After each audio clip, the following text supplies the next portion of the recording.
Hello everyone, today we are going to begin our exploration of a fundamental tool in biology and many other sciences, the microscope. This lecture will provide an overview of what a microscope is, why it is so important, its fascinating history, and the key principles behind how it works. We will also break down the main types of microscope you will encounter. So, what exactly is a microscope? It is one of the most vital tools in science. It's a powerful optical instrument designed to do one thing incredibly well, that is magnifying minute objects that are otherwise invisible to us. It makes the invisible world visible, allowing us to see microorganisms, cells, and intricate structures that our naked eye could never perceive. This ability makes microscope indispensable. They are our windows into the microbial world, essential for understanding bacteria, fungi, and other tiny life forms that are all around us. But their importance extends far beyond biology. They are critical tools in medicine for diagnosing diseases, in forensic for analyzing evidences, and in material science for developing new technologies. Now, let's set up back in time. The true revolution begins in the late 16th century with the development of the compound microscope. This is attributed to two Dutch spectacle makers, Zacharias Janssen and his father Hans. Their device was very simple, just a tube with lenses at each end. But it was groundbreaking because it was the first instrument to use multiple lenses to magnify an object. Though crude, it was the start of something incredible. News of this innovation spreads. In 1609, the famous astronomer Galileo Galilei heard about it and built his own improved version, which he called the Occhio Leono, or Little Eye. He used it to examine tiny insects. But the true pioneer of early microscopy was a Dutch draper named Antony van Leeuwenhoek. He wasn't a trained scientist, but he was a master at grinding lenses. He created simple, single-lens microscopes that were so powerful they could magnify objects up to 300 times. With these, he was the first person to observe and describe single-celled organisms, which he called animalcules. He also described bacteria, muscle fibers, and blood flow in capillaries, earning him the title the father of microbiology. Around the same time, an English scientist named Robert Hooke was making his own contributions. In 1665, he published a groundbreaking book called Micrographia, filled with intricate and beautiful illustrations of everything he saw through his compound microscope. Most famously, while looking at a thin slice of cork, he observed tiny box-like structures that reminded him of the rooms of a monastery, which he called cells. This was the first time that term was used in a biological context. Microscopy advanced significantly in the 19th century with better lenses designs that corrected distortions, leading to a much clearer image. But the next huge leap came in 1931 with the innovation of the electron microscope by the Ernst Ruska and Max Knoll in Germany. Instead of using light, this microscope used a beam of electrons, allowing for vastly higher magnification and resolution. This finally allowed scientists to see the detailed within cells, revolutionizing biology and material science. So, the innovation of the microscope was a pivotal moment in history. It opened up an entirely new world and directly led to the development of cell theory and the entire field of microbiology. From a simple tube with lenses to today's powerful electron microscopes, this technology continues to shape our understanding of the universe, from the human body to new nanomaterials. To understand how light microscopes work, and we need to review a few key properties of light. First is refraction.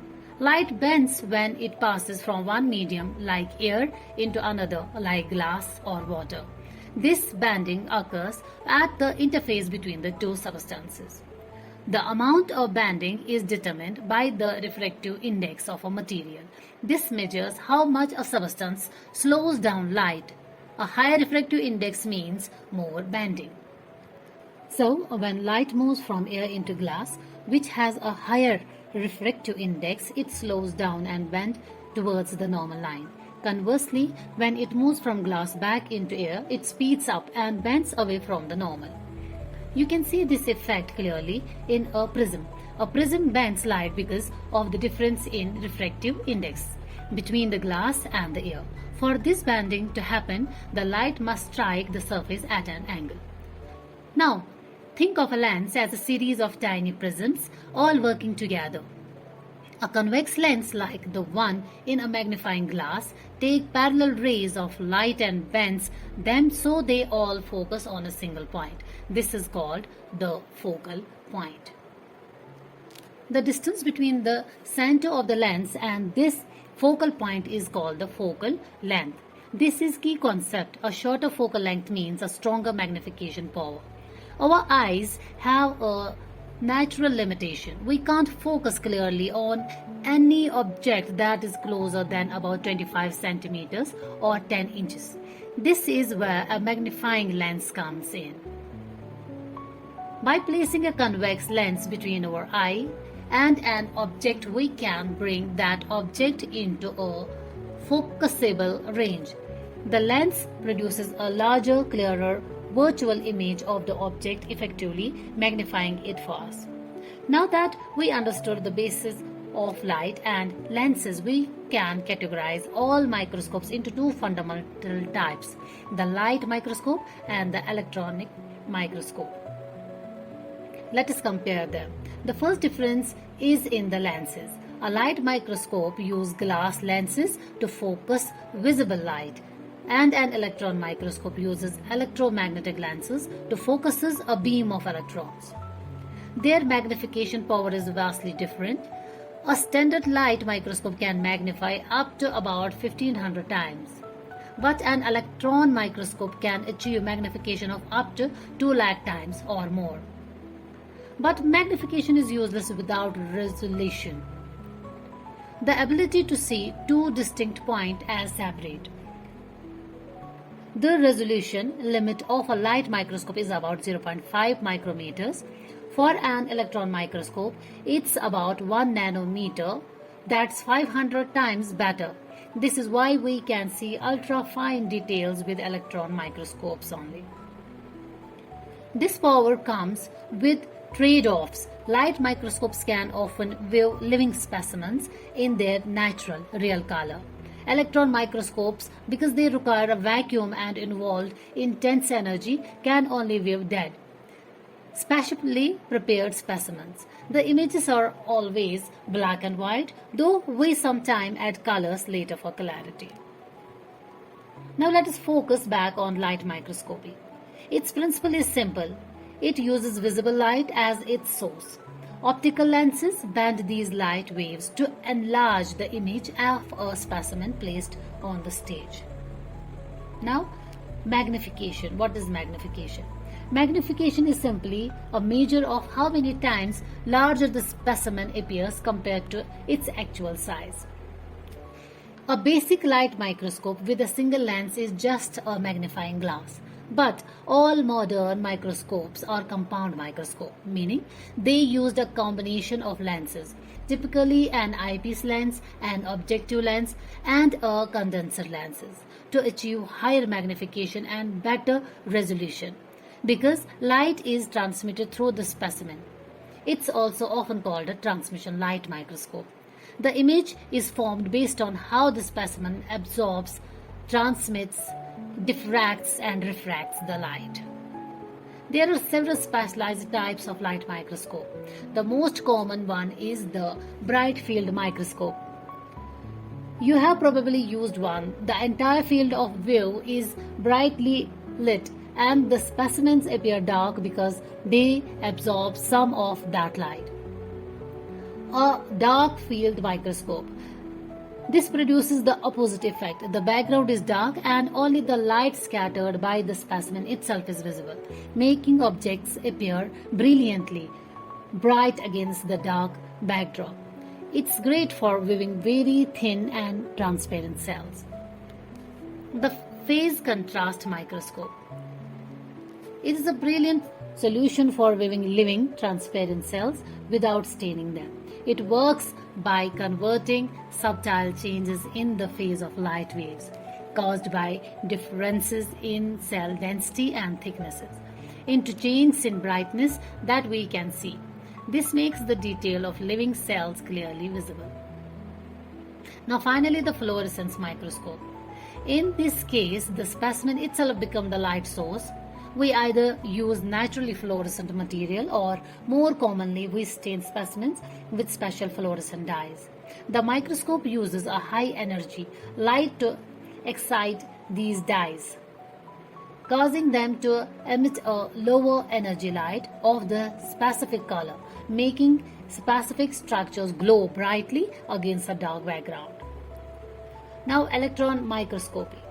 We use an electron microscope when we need the ultimate resolution, and we can work with non-living specimens also. It reveals the intricate ultrastructure of cells, the details of organelles, and other tiny components. Instead of light bulb, its source is an electron gun, which fires a beam of electrons using a very high voltage. There are two main types of electron microscope. The first one is transmission electron microscope, which is also known as TEM. It works a lot like a light microscope but with electrons. It images the electrons that passes through a very thin specimen, giving us a detailed 2D cross section like an X-ray. The second one is the scanning electron microscope, also known as SEM. On the other hand, scans a beam of electrons across the surface of the specimen. It collects the electrons that are reflected back or emitted from the surface, producing incredibly detailed 3D-like images of the surface topography. Cryo-electron microscope. Cryo-electron microscope is a type of transmission electron microscope that allows for the specimen of interest to be viewed at cryogenic temperatures. Following years of improvement, the cryo-electron microscope has become a valuable tool for viewing and studying the structures of various biological molecules. And that brings us to the end of our overview, from the simple curiosity of Janssen and Leeuwenhoek to the powerful technologies we have today. Microscopy has forever changed science by giving us eyes to see the smallest building blocks of our world. Thank you.